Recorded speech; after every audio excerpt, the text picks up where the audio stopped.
Most important question है, R D Sharma book का है, देखते हैं क्या है क्वेश्चन। प्लीज शांत रहो। देखो कह रहे हैं the angle of elevation of the top of a tower.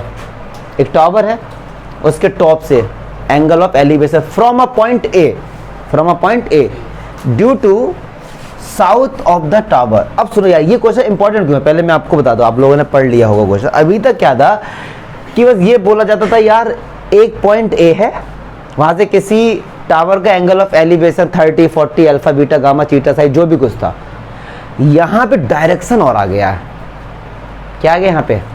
Direction आ गया। तो ये जो एक टावर है, उस टावर का ए पॉइंट से जो एंगल ऑफ एलिवेशन है ना, वो बताया गया है। लेकिन इस क्वेश्चन में आपको ये भी बताया गया कि ए पॉइंट कहां पर है। अब वो कहीं पर भी आप लो, लेकिन यहां बोला गया भैया वो ए पॉइंट कहां पर है, जो टावर है ना उसके साउथ डायरेक्शन में। क्या चमका? ठीक है। फिर कह रहे हैं कि beat from a point B due to east. अब एक पॉइंट बी है, वो ईस्ट डायरेक्शन में, वहां से एंगल ऑफ एलिवेशन क्या? बीटा है। तो अल्टीमेटली पता है क्या, ये क्वेश्चन 2D का है ही नहीं, ये क्वेश्चन बन गया 3D का भी है। कैसे बन गया आपको फील कराऊंगा एकदम, आपको समझ आएगा। देखिए जब डायरेक्शन वाली बात आती है तो हमने बचपन से पढ़ा है कि भैया ये चीजें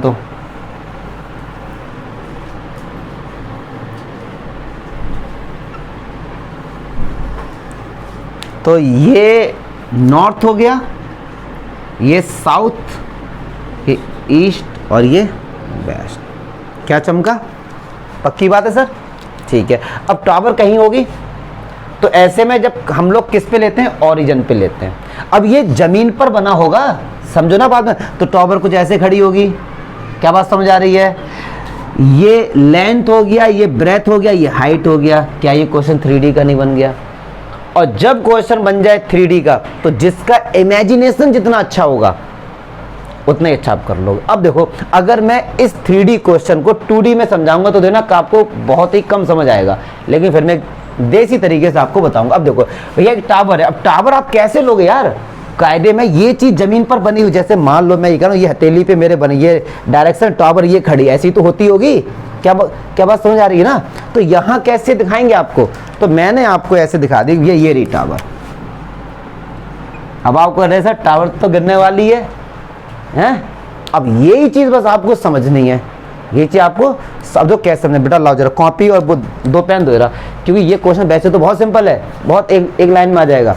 अब समझो जरा, ये जमीन है। क्या बात समझ आ रही है? मैं आपको दिखाता हूं। हाँ, क्या आप नहीं देते हमें? चलो अब मैं इसी तरीके से रखता हूं, ये नॉर्थ, ये साउथ, ये ईस्ट और ये वेस्ट, इस तरीके से बना दिया। समझ रहे होंगे आप लोग? ठीक है। चलो टावर ये रही, टावर कहाँ भैया? ये रही टावर, ये तो वास्तव में झुक रही है। चलो अब समझना बात को, क्या बात समझ आ रही है? टावर हो गई। इस क्वेश्चन को ऐसे ही करते हैं, क्योंकि इसमें दिक्कत कहाँ पर आएगी आप खुद समझ जाएंगे।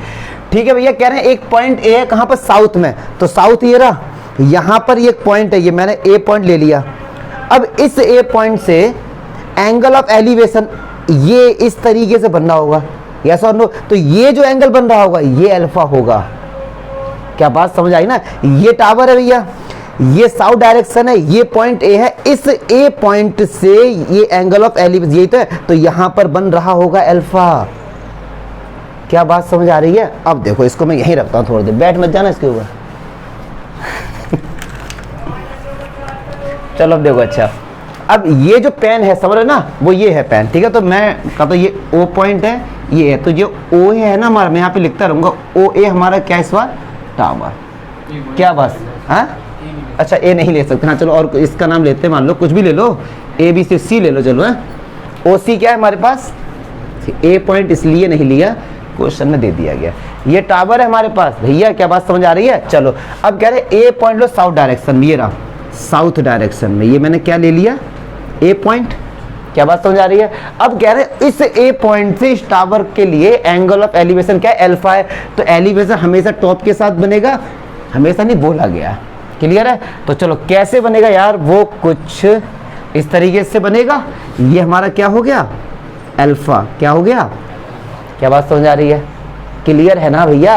अब आप कहोगे कि सर इस चैप्टर में किसी भी बुक का कोई भी क्वेश्चन उठा लो, एंगल 90 तो मिलता ही है, क्योंकि तभी तो सम एप्लीकेशन ऑफ ट्रिगोनोमेट्री, और ट्रिगोनोमेट्री हमेशा राइट एंगल ट्रायंगल में अप्लाई होती है। सर यहाँ तो राइट एंगल है ही नहीं कोई भी, भैया राइट एंगल बना हुआ है, राइट एंगल बना हुआ है। कैसे बना हुआ है? अब देखो जरा, इस तरीके से बना हुआ है। ये रही टावर, ये है पॉइंट O, ये है पॉइंट C, और इससे इसको ये ज्वाइन कर दिया, तो ये वाला एंगल क्या है? 90, और 90 के सामने वाला क्या होता है? हाइपोटेन्यूज। तो क्या ये हाइपोटेन्यूज रही होगी? तो क्या मैं इस ट्रायंगल को यार अगर अलग से बनाता हूं, किससे बनाता हूं? अलग से, तो आपको समझाता हूं कि AC हमारी क्या रही होगी? हाइपोटेन्यूज, और O पर देखो एंगल 90, O पर एंगल, क्या बात समझ आ रही है? और A पर एंगल क्या है? अल्फा। ये वाला जो ट्रायंगल है कायदे में ऐसा रहा होगा। अगर देखो समझ में आए स्टॉप कर देना मुझे, यहाँ सर बात समझ क्लियर है? पक्की बात है? ठीक है जी, पकड़ लो बेटा थोड़ी देर ना। चलो अच्छा, ओके। अब क्या कहते हैं कि ईस्ट पर एक पॉइंट है B, मान लो मैंने वो ले लिया आपका, कहीं भी ले लो, मान लो ये ले लिया मैंने, ये B पॉइंट ले लिया। क्या चमका? कह रहे हैं इस B पॉइंट से टावर के टॉप से एंगल ऑफ एलिवेशन क्या है? थोड़ा दूर लो ना, आपको ऐसा फील होगा ये राइट एंगल ट्रायंगल बन गया। चलो हम लोग यहाँ ले लेते हैं। ये क्या बात समझ आई? तो मैंने क्या किया, इससे इसको मिला दिया, तो ये एंगल कितना भैया? बात समझ आ रही है ना? थोड़ा मैं टाइम बहुत स्लोली इसलिए समझा रहा हूँ, मोस्ट इंपॉर्टेंट क्वेश्चन है, जल्दबाजी में तो गलत हो जाएगा और समझ भी नहीं आएगा आपको। चलो अब थोड़ा इसका फील कराते हैं, दिखाओ भैया जरा, अब समझो यार जरा। हाँ इस तरीके से था, ठीक है। अब यहाँ पर हमने एक पॉइंट लिया, ये B पॉइंट है, अब समझना ये तो O है और ये क्या है C, तो मैंने B से C को मिला दिया, क्या वो कुछ इस तरीके से आएगा निकल के, तो ये क्या हो जाएगा हमारे पास? हाइपोटेन्यूज हो जाएगा, और O पे तो क्या एंगल? 90 है। क्लियर आकाश? तो यार जहाँ डाउट है स्टॉप कर देना, मैं इस ट्रायंगल को अलग से बनाता हूँ, तो क्या वो कुछ इस तरीके से आएगा? ये O पॉइंट है, ये C पॉइंट है, ये A है, और ये क्या है? B। हाँ B, सॉरी क्या ये? B। Very good. क्या बात समझ आई? ये दो ट्रायंगल ऐसे लग रहे हैं बट कायदे में वो ऐसे रहे होंगे ना, समझ आए ना यार?